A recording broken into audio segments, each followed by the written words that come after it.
m'appelle Mehdi et je viens d'IUT en informatique que j'ai fait en apprentissage. J'ai choisi l'alternance parce que j'avais déjà commencé à faire mes études en alternance et que ça permet, à mon avis, d'avoir une formation plus complète, tout du moins en informatique. Je m'appelle Fanny Gondouin, j'ai 20 ans et avant d'être en apprentissage à l'UTC, j'ai fait le tronc commun, donc la formation de prépa intégrée à l'UTC aussi. Pourquoi l'alternance? Parce que pendant mon tronc commun, j'ai eu l'occasion de découvrir un certain nombre de domaines, etc.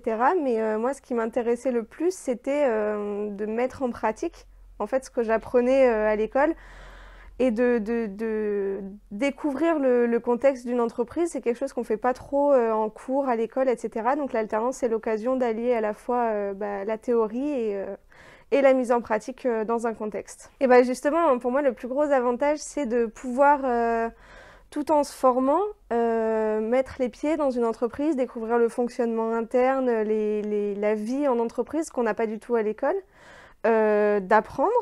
Parce que moi j'apprends beaucoup en entreprise, en plus de ce que j'apprends à l'école. Bon, après il y a le salaire aussi qui est non négligeable, ça reste un avantage, mais en tout cas moi c'est pas pour ça que je l'ai fait. Et puis à la fin on sort avec une formation, mais pendant laquelle on peut justifier d'une expérience professionnelle, donc je trouve ça vachement important aussi. À mon avis, la grosse valeur ajoutée d'une formation en alternance, c'est d'abord ça permet une plus grande ouverture d'esprit puisqu'on va découvrir non seulement des collègues à l'école, mais des collègues de travail également. Ça va nous permettre de voir que ça ne se passe pas toujours comme en théorie. On découvre plein d'univers. Aussi, il y a une partie non négligeable qui est la rémunération. Ça permet d'ores et déjà d'être relativement indépendant. Et en plus de cela, ça permet d'ores et déjà d'orienter son parcours professionnel, puisque en découvrant ce qu'il en est de la réalité, on peut savoir ou non ce qui nous plaît ou pas, et aussi en discutant avec les autres personnes, puisque dans la promotion, tout le monde est apprenti, donc on peut discuter avec chacun des autres apprentis pour savoir comment est-ce que ça se passe dans son entreprise et orienter plus judicieusement, à mon avis, son projet professionnel. Bonjour, je m'appelle Karine Slivak, je suis responsable de la formation par apprentissage à l'UTC. Donc elle existe pour les deux diplômes que sont le diplôme d'ingénieur de la formation en génie informatique et l'autre en ingénierie mécanique. Nous présentons ces diplômes aux étudiants de l'UTC. Donc pour candidater, c'est les mêmes modalités que pour la formation d'ingénieur sous standard, sur format standard. Donc il faut aller sur le site des droits UT, déposer votre dossier. Donc vous avez le choix de déposer votre dossier exclusivement en formation par apprentissage ou alors en formation par apprentissage et en formation sous statut étudiant. Si vous déposez exclusivement votre dossier en apprentissage, un premier jury aura lieu au mois d'avril qui vous permettra d'avoir une réponse de manière prématurée pour pouvoir déclencher une recherche de contrat dès le mois d'avril.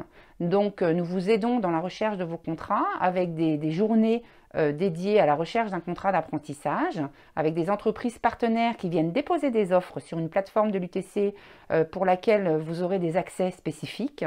Nous organisons aussi des séminaires pour vous aider dans la construction de vos CV, lettres de motivation et préparation aux entretiens. Donc tout ça, ça va se construire pendant le semestre de printemps afin d'obtenir une entreprise avant l'été, ce serait l'idéal, pour que vous puissiez commencer sereinement votre formation sous contrat d'apprentissage dès le mois de septembre. Pour intégrer la formation par apprentissage, on nous demande toujours quelles sont les notes ou les résultats qu'il faut obtenir. Il faut rentrer à l'UTC. Donc rentrer à l'UTC, c'est une belle école, hein, vous le savez. On a encore été classé 12e dernièrement dans le classement d'étudiants. Donc il faut avoir effectivement des notes correctes. L'apprentissage n'est pas plus facile ou plus difficile que la formation classique.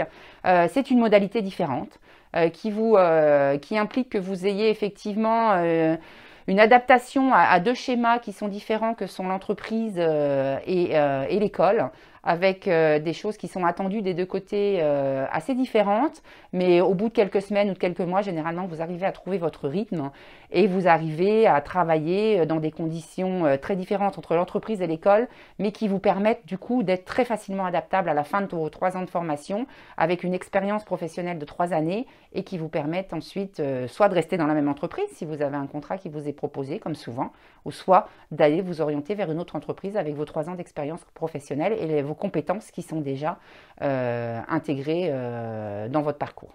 Un point important pour la formation par apprentissage de l'UTC et qu'il faut que vous vérifiez quand vous postulez dans les différentes écoles qui vous intéressent, si vous voulez faire de l'apprentissage, c'est que ce soit le même diplôme. À l'UTC, on a décidé de délivrer le même diplôme à la fin de la formation d'un apprenti ou d'un étudiant sous le statut étudiant classique.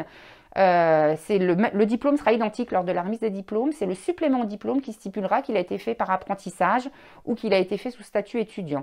Donc ça, c'est vraiment un point fondamental parce que notre formation, elle est validée par la commission d'éthique de l'ingénieur. On fait partie de la conférence des grandes écoles. Enfin voilà, on fait partie, on est reconnu dans le monde académique national.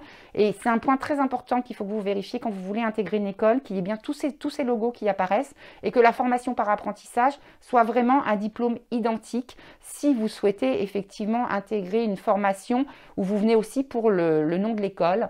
Ça, c'est un point important que je vous conseillerais dans le choix de vos écoles pour le statut alternant. Donc, le calendrier de l'alternance va encore être modifié cette année parce qu'on essaye de s'adapter le plus possible aux demandes des étudiants, des entreprises, mais également de la pédagogie à l'UTC parce que c'est un point important. Quand vous venez à l'UTC pour faire un contrat d'apprentissage, n'oubliez pas que vous venez chercher un diplôme. Vous travaillez également en entreprise, c'est important, mais c'est la finalité première de votre intégration de l'UTC, c'est l'obtention de votre diplôme. Donc du coup, on va essayer cette année d'intégrer de plus en plus de modules mixtes entre les étudiants de formation initiale et les apprentis, ce qui vous permet aussi d'être intégré dans une dynamique UTCN. Donc le rythme d'alternance est à peu près d'1 mois, 1 mois. Donc 1 mois à l'école, 1 mois en entreprise, avec le dernier semestre de votre formation, donc les 6 derniers mois de votre formation qui se passent intégralement en entreprise. Alors, en règle générale, on passe 4 semaines en entreprise, puis 5 semaines à l'école. C'est une fréquence qui peut varier. Ça peut faire 2 semaines, 4 semaines par exemple, ou 5 semaines, 5 semaines. Quoi qu'il en soit, ça permet d'être vraiment à fond et en continu dans son projet, qu'il soit en entreprise ou à l'école. Mais dans tous les cas, c'est un rythme bien sûr qui implique d'avoir une bonne rigueur. Mais à mon avis, c'est largement faisable avec un minimum de sérieux. Donc pour la formation par apprentissage, vous avez également une période à l'international à réaliser. Souvent des étudiants me disent non, moi je ne veux pas faire d'apprentissage parce que je veux vraiment partir à l'international. Pour la formation par apprentissage, vous avez une obligation de déplacement à l'international, c'est 12 semaines dans un contexte professionnel.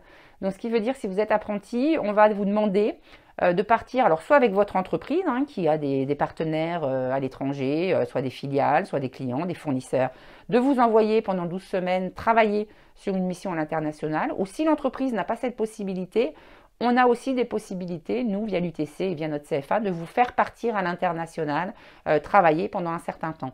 Donc du coup, il ne faut vraiment pas que ce soit un frein pour vous, la mission internationale, en disant l'apprentissage ne va pas me permettre de le faire. Si, vous avez complètement la possibilité de partir.